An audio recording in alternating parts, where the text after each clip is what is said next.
Hello everyone, welcome back to my channel to our new blog viewers. আবার চলে এসেছে আপনাদের জন্য নতুন ভিডিও। আসলে অনেকদিন যাবত আপনাদের উদ্দেশ্যে কোনো ভিডিওই করতে পারছি না, কারণ আমার একটু কাজের প্রেশার ছিল এবং আমি শারীরিকভাবে অনেক অসুস্থ, যার কারণে কিন্তু আমি কোনো ভিডিওই করতে পারছিলাম না। যাই হোক, আবার কন্টিনিউ শুরু করলাম। আমি অফিস শেষ করে কিন্তু বাসার উদ্দেশ্যে রওনা দিয়েছি। দেখতে পাচ্ছেন আমি এখন শিয়া মসজিদ মোড়ে, এখান থেকে লেগুনাই করে আমি শ্যামলী যাবো। আসলে আজকে যে কুত্তা আমরা গরম পড়তেছে, এর মধ্যে কি পরিমাণ জ্যাম সেটি আমি আপনাদের দেখানোর উদ্দেশ্যে কিন্তু ভিডিও করতেছি।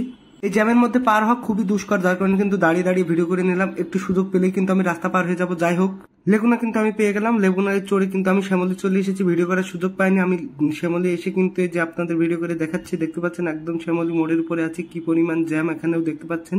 তার উপরে আবার রাস্তার কাজ চলতেছে, কোরবানির ঈদ সামনে রেখে কিন্তু রাস্তা মেরামতের কাজ চলছে।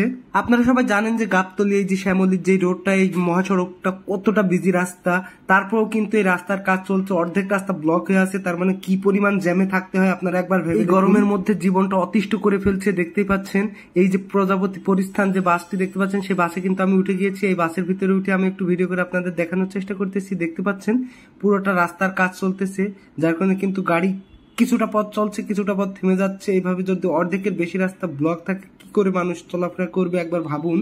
আর ভাবেই বা কি লাভ হবে বলেন? এই কুরবানির সামনে করে তো রাস্তা মেরামত করতেই হবে, কারণ মানুষের ভোগান্তি একটু হলেও কম হবে এই রাস্তা মেরামতের কারণে। আমি কিন্তু দেখতে দেখতে কিন্তু মিরপুর 1-এ চলে আসছি। আমি মিরপুর 1-এ ফুটওভার ব্রিজের উপরে উঠে কিন্তু একটু আপনাদের ভিডিও করে দেখানোর চেষ্টা করতেছি। দেখতে পাচ্ছেন কতটা জ্যাম আর কত মানুষের ভিড়।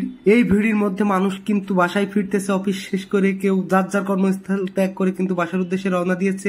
ফুটওভার ব্রিজটা কিন্তু একদম জনশূন্য। কেন জানেন? কারণ মানুষের এতই তাড়াহুড়া যে তারা কিন্তু ফুটওভার ব্রিজ ব্যবহার করতেছে খুবই কম লোক, যার কারণে খুবই ফাঁকা। সবাই কিন্তু রাস্তায় পারাপার হচ্ছে, যার কারণে আরো জ্যামের মাত্রা বেশি বেড়ে গিয়েছে। আমরা কেউই কিন্তু সঠিক নিয়মে চলাফেরা করি না। আমরা যদি যার যার জায়গা থেকে সঠিক নিয়মে চলাফেরা করতাম, তাহলে কিন্তু এই সমস্যাগুলো আর পোহাতে হতো না আমাদের। এই কুত্তামারা গরমের মধ্যে কিন্তু আমি ফুটওভার ব্রিজের উপরে দাঁড়িয়ে যখন ভিডিও করছিলাম, আমার পরানটা কিন্তু একদম ঠান্ডা হয়ে আসছিল। কেন জানেন? কারণ এতটা বাতাস এই উপরে লাগছিল গায়ে, সেটা আমি বলে আপনাদের বোঝাইতে পারবো না। এই ব্যস্ত শহরের বাতাসগুলো কিন্তু আসলে দূষিত বাতাস, তারপরেও কিন্তু উপরে শরীরটা তো ঠান্ডা হচ্ছিল, ভালোই লাগছিল। এখন কিন্তু গ্রামের কথা কিন্তু আমার খুব মনে পড়ছিল, কারণ গ্রামে কিন্তু এই গরমের ভিতরে কিন্তু এই রাত্রে কিন্তু আমরা কোনো রাস্তার ধারে বা ফাঁকা কোনো মাঠের মধ্যে বসে কিন্তু আড্ডা দিতাম। যে আড্ডাগুলো কিন্তু অনেক মজা হতো, সবাই একসাথে বসে গান গাইতাম, বেশ একটা ভালো একটা সময় পার করতাম এই গরমে। গ্রামে কিন্তু লোডশেডিংটা একটু বেশি হয়, যার কারণে কিন্তু আমরা সবাই বাইরেই বেশি থাকি। সন্ধ্যার পরে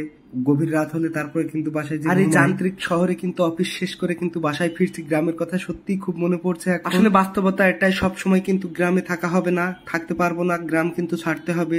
জীবনে আবার কন্টিনিউ করার চেষ্টা করবো আপনাদের জন্য ভিডিও, কারণ আমি কিন্তু মাঝে মধ্যে গ্যাপ দিয়ে দিই, যেটা আপনাদের খুবই খারাপ লাগে। আমিও বুঝতে পারি, কারণ খারাপ লাগে। আমি যেখানে যাই করি সেটি ভিডিও করে এখন থেকে দেখানোর চেষ্টা করব। আজকের ভিডিও এখানেই শেষ করব। পরবর্তী ভিডিও আসা পর্যন্ত সবাই ভালো থাকবেন, সুস্থ থাকবেন, আমার জন্য দোয়া করবেন। আমি একটু অসুস্থ আছি, আল্লাহ যেন আমাকে দ্রুতই সুস্থ করে দেয়। সো ভিউয়ার্স, সবাই ভালো থাকবেন। আসসালামু আলাইকুম এভরিওয়ান।